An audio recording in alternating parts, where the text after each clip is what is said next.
Welcome back, everybody. We have another wonderful video of Holy Grails, and I'm being serious. This is not clickbait. This is some killer vintage package stuff. Previous video, we covered those two shelves, made some room there, and now we're up to no good going through this stuff. So let's take a peek at what we have, because I actually don't remember half the stuff that's in here. Duke. This comes from that wonderful find I mentioned earlier on the previous video, where I was in Japan in Asakusa, and I picked up the entire collection of carded figures, and that woman she couldn't let go of pulling them down from the ceiling and pretty much damaging a couple of them. But most came out pretty good. The price is really fair. I probably paid around 30 bucks a carded figure. Here's the Takara issued Duke. No spotting on the back of the card. Up a little bit, it looks like on the top right there. But some of these figures are notorious. Oh wait, just spotting all the way on the bottom too. A lot of the figures from Takara, you will find foxing, brown spots in the back, just due to the climate of Japan. And it's just how things are. Duke also was issued in Japan in a variation with a cuffed sleeve versus a rolled up sleeve. This is the rolled sleeve. This is the version that was released in America. This is not the more difficult version to find. That's fine with me. I'm just happy to have a badass Duke. These are great to supplement your carded collection, because a lot of these earlier characters on the regular North American English cards are extremely expensive. And for quite some time, these Japanese pieces were just dirt cheap. I'd go to Japan. As I already mentioned, I'd be picking up, I wouldn't be picking up Zartan or Cobra Commander, not so much Duke, but most of the Cobra Troopers at times. But a lot of the characters like Rock and Roll would be $15, $20 a piece all day long. Like, you'd walk into a store and buy like a couple, go to another store a little bit later on in the day, and there'd be more there. And it's just, but as time has passed, these have gone up in value, but still not mega money, like $200 to $300 for Duke, depending on the condition. So if you guys can't find an original Duke on the original 83, 84 cards, Takara version might be a great supplement for you. We got some more G.I. Joes. And here we have Scarlett. Nice. Original 11 back.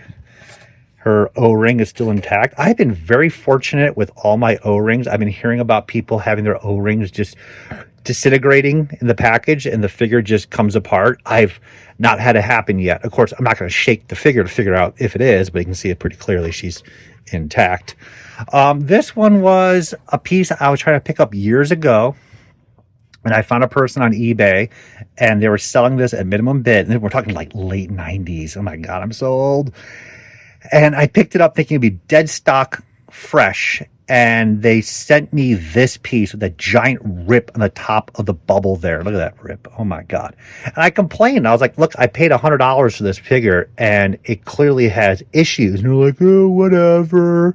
You just eat it. Like, you just get, like, you want to yell at them again. I think I did give them negative feedback, but the guy sent me a picture of like 6 more Scarletts with other condition issues, but not as like clean as this one, the sticker. I'm just like, again, that was the going rate at that time, but now I just look back and every time I see this rip on the top of it, I'm just like, oh man. It reminds me of my Jetfire too. I was supposed to be getting a dead stock sealed Jetfire from Toy Shop magazine for like $150, and I got it in the mail and it was taped open. The guy was like, well, it's still unused. Like, these are the weird things I think about when I see some of the toys I bought for amazing prices back in the day, because I'm mentally distraught. But in general, I'm still happy to have a nice displayable piece. It has that rip. It is a little detracting on the eye. But again, I still have an 11 back Scarlett. So, and that is the straight arm version. Ooh, look at that. We got a Crimson Guard. Nice. 3D logo. Not the flat logo. So it's the gray card versus the peach file card. Really nice shape. It has a little bit of wear. I'm still very happy. Probably pick this up again probably for like $50. Oh wait, no, big bubble ding on the sides.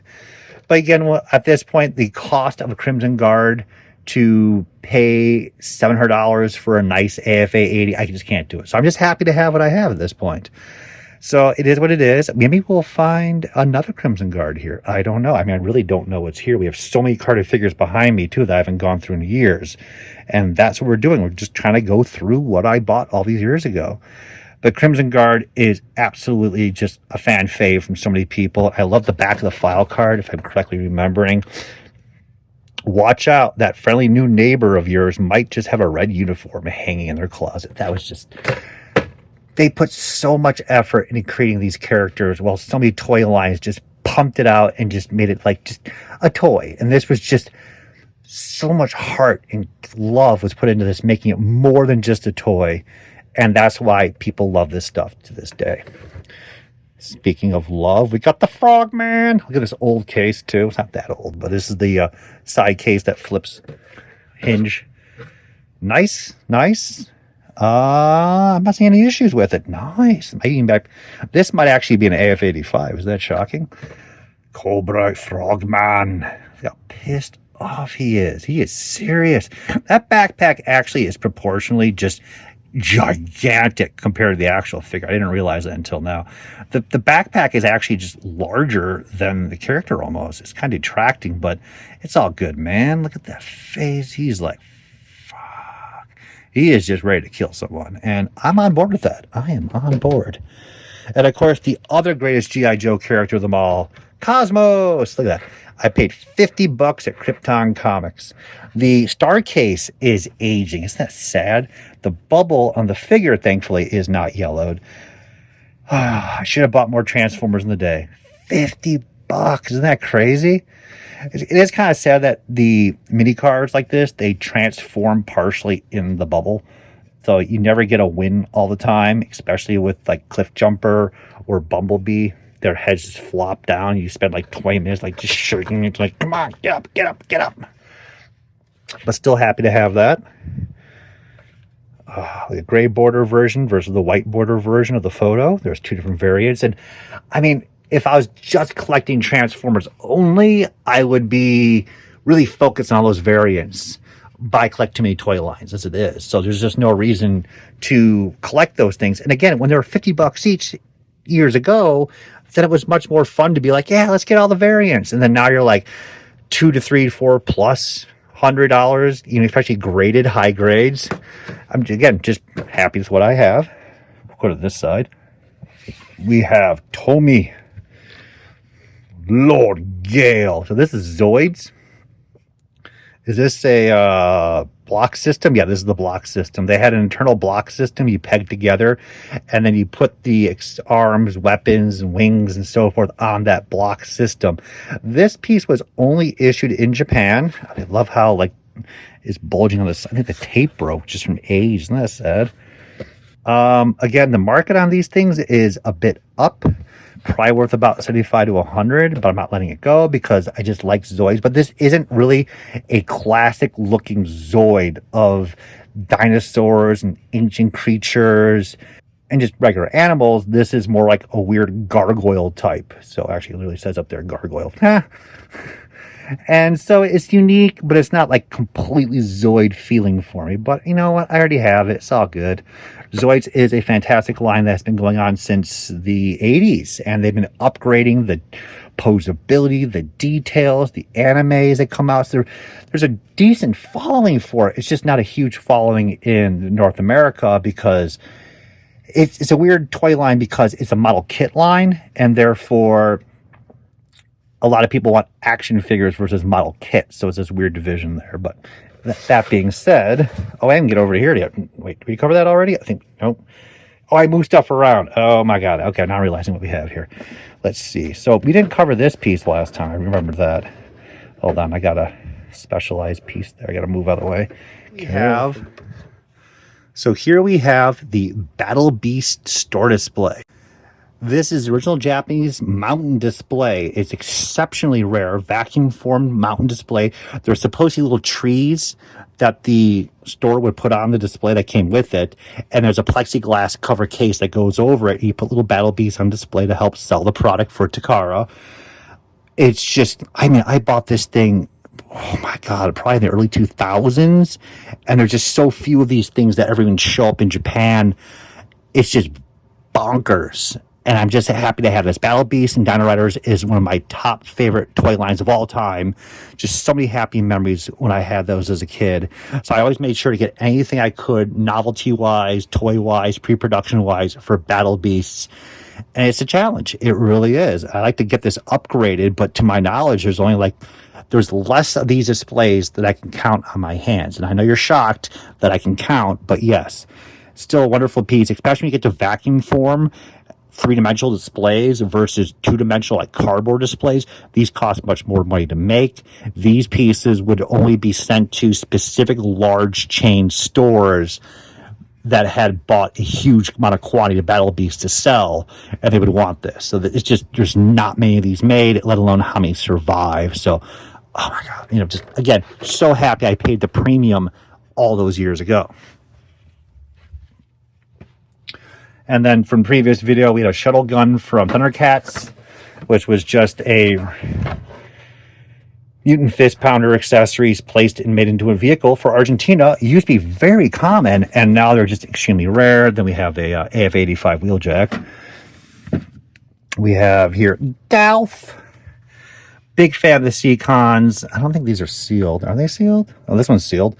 But the little, the window's clear, but the little strip here is turning yellow, which is just sign of the times, man. But yeah, his name is Golf, not Scalor. So I get that. Love them. As a kid, I only got a couple of them, but I love aquatic monsters and creatures as a kid. So I was like, hell yeah, Seacons. Not buku dollars for these pieces. They're drying up dead stock in Japan, like in the early mid-2000s. You would see these all over the place. And that one's still sealed. I had no idea that I had these two, let alone they were sealed still. That original price, 880 yen. And they run about 150. That's it. I mean, they're just not big bucks. Digimon, Digital Monsters, Digimon, Patamon. So this is the Digivolving Patamon. Wonderful series. This was issued all around the world, this transforming version. Digimon was so cheap in Japan. I would visit Japan in the mid-2000s, late 2000s, and the whole market was just nothing. You would pick these up for like, is there a market? Maybe a price tag still on it. Nope. You can pick these things up for like $10 to $15 each. That's it. Nobody cared. The Digivices, most were 20 bucks, dead stock sealed. Sure, the rare ones are hard to get because there's, if an item is incredibly rare, it still is just rare in the past. It's just how it is. So even though these things were really cheap, you're not still picking up the rare pieces for cheap. You just can't find them. Clearly, it's been played with. I did decide a long time ago to let go of all my boxed Digimon just because I have them loose, especially the box open one like this. It looks wonderful. We need to get some space. So this will be for sale. That's probably about 50 bucks. Market's gone down a little bit. Let's see what we have here. Oh my God, there's so much neat stuff underneath here. Ooh, it's in here. So we have Model Trem. So this is a company in Brazil that was making bootleg toys. And they're mostly well known for their bootleg Star Wars. Star Wars was not imported into Brazil until the late 80s by Glassleet, and they produced just a handful of figures for Star Wars and produced the Droids line. So this company was like, we're going to make our own bootleg figures. The first series Star Wars characters were all made of metal, and they had like really good weight to them. So if you chucked them at a kid in anger, I mean, that kid just, he'll be pulled back for a couple years in school. Let's put it that way. This is the He-Man bootleg. And actually, to be honest with you, I completely forgot that I own this. Oh my God, Skeletor. So you can see how cheesy this is. The box is almost destroyed here. So hand-painted, hand-cast. They just pinned it together and called it a day. It's still a wonderful piece. I don't think I do have an accessory with it. I have an axe, which I don't think is supposed to come with that axe. But being it's a bootleg, I'm not an expert on the Model Trem He-Man. I have a Fisto, and I thought I had He-Man loose, but I was surprised to see and it said Hero. So this actually might be the wrong box, and that happens at times. So these are very difficult to get now, especially boxed. But it's nice to have a clean sample like that. Model Trem Brasilia. See what else we got down here. You guys are gonna love this. Truly a grail of grails. The Fart-o-saurus.